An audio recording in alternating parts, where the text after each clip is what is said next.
The need to establish the rule of law, कानून का नियम।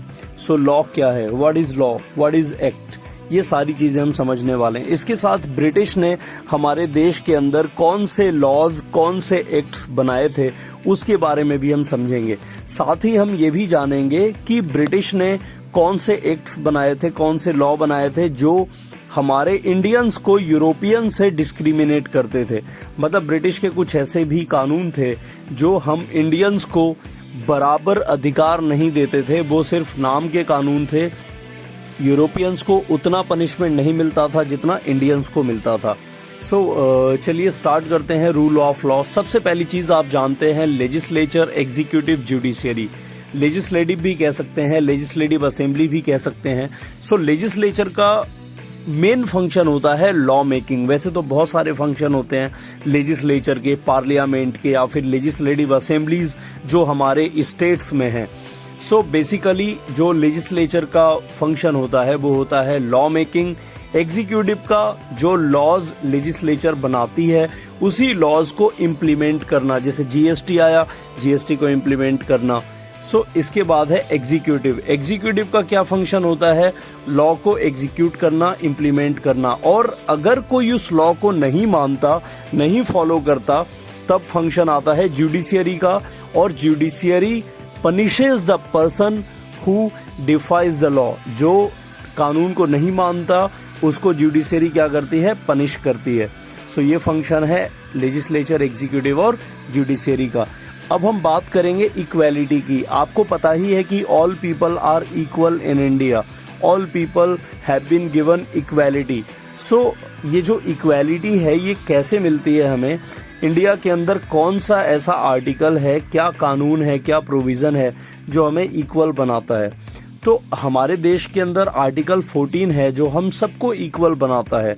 और इस आर्टिकल 14 के अकॉर्डिंगली हमारे देश के चाहे मिस्टर नरेंद्र मोदी हों, या फिर हमारे देश के कोई जज हों, या कोई मिनिस्टर हों, या कोई भी बड़े ब्यूरोक्रेट, कोई आईएएस या आईपीएस ऑफिसर हों, all people are equal before law. अगर कोई गलत करते हैं, लाइक कोई अगर किसी का मर्डर कर देते हैं फॉर एग्जांपल कोई भी पर्सन, तो उनके लिए आईपीसी की धारा 302 के तहत सेम मर्डर केस चार्ज में उनके ऊपर ट्रायल होगा और उनको जेल भेजा जाएगा।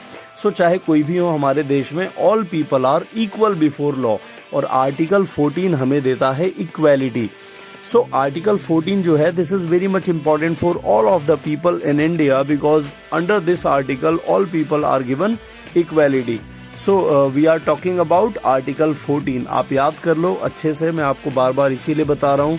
Article 14 in our Indian constitution giving equality to all the people in India. अब ये स्टेट क्या करता है, इसका मतलब क्या होता है, इसका मतलब होता है all people are equal before law irrespective of caste, creed, religion, gender, health, wealth, creed.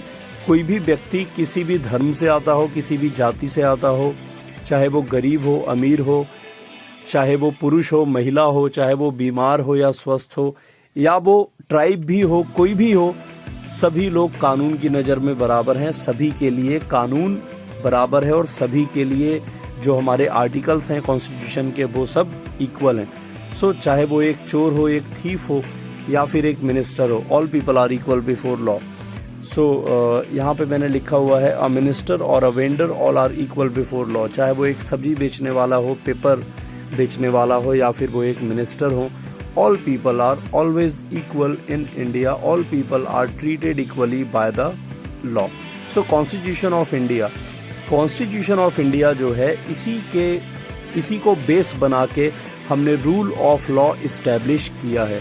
Constitution of India में जो भी चीज़ें इंटरप्रेट की जाती हैं, जो भी चीज़ें लिखी जाती हैं, जो भी आर्टिकल्स हैं, जो भी लॉज हैं, जो भी क्लॉज हैं इसके अंदर, वही हमारे रूल ऑफ लॉ को इस्टेब्लिश करता है। In ancient period laws were strict for Shudra and lower caste. कानून जो थे वो बहुत कठोर थे शूद्र और लोअर क्लास पीपल के लिए, because they were very poor, they had no power, they had no powerful society. तो उनके पास ना तो पावर थी ना ही मनी, मतलब पैसा था। They had no power, no money. अब वो क्या कर सकते थे, कुछ नहीं। उनके लिए जो कानून थे वो बहुत ही बेरहम और सख्त हुआ करते थे। अगर हम मेडिवल पीरियड की भी बात करें तो मेडिवल पीरियड में भी जो प्रिविलेजेस थे वो हाई कास्ट पीपल को ही दिए जाते थे। ब्राह्मण क्षत्रिय सभी कानून का इस्तेमाल अपने लिए करते थे और शूद्र के लिए बहुत ही सख्त कानून हुआ करते थे। शूद्र को बहुत ही ज़्यादा पनिश किया जाता था और उन्हें बहुत ही कठोर सज़ा दी जाती थी अगर उनसे कोई भी मिस्टेक होती थी और वो कोई भी कानून तोड़ते थे तो।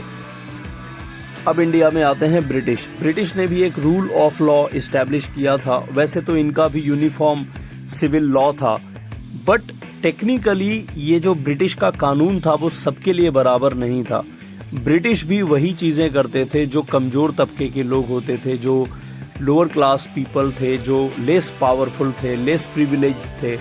उनके लिए तो ब्रिटिश के कानून बहुत ही स्ट्रिक्ट और बहुत ही सख्त थे, लेकिन जो पावरफुल क्लास था उसके लिए ब्रिटिश के कानून थोड़े से लचीले थे।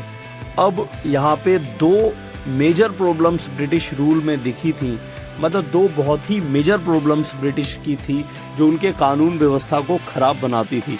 वो ये थी, first, the colonial rule was arbitrary. Arbitrary एक ऐसा वर्ड है जो आपने अभी तक शायद लाइफ में पहली बार, बहुत सारे लोग पहली बार सुन रहे होंगे।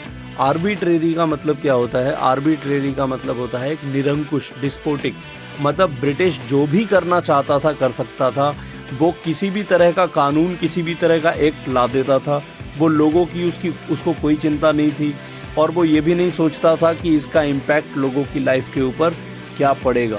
सो कॉलोनियल रूल वाज आर्बिट्रेरी, ये पहली प्रॉब्लम थी। दूसरी प्रॉब्लम थी, rule of law was partial for Europeans, Prince and elite class. मतलब जो भी यूरोपियन, जर्मन्स, फ्रेंच, ब्रिटिश जो भी थे, उनको इंडियंस के कंपैरिजन में कम पनिशमेंट, कम सज़ा मिलती थी। उन्हें ज़्यादातर केसेज में सज़ा, पनिशमेंट होती ही नहीं थी, जेल भेजा ही नहीं जाता था। इसके बाद जो राजा लोग थे या जो high class, rich class people थे, उनके साथ भी ब्रिटिश ऐसा ही करते थे। इसके बाद ब्रिटिश ने एक नया एक्ट लाया था, एक नया कानून लाया था, जिसको हम पढ़ते हैं, जिसको हम कहते हैं sedition act of 1870। Sedition act of 1870 क्या कहता था?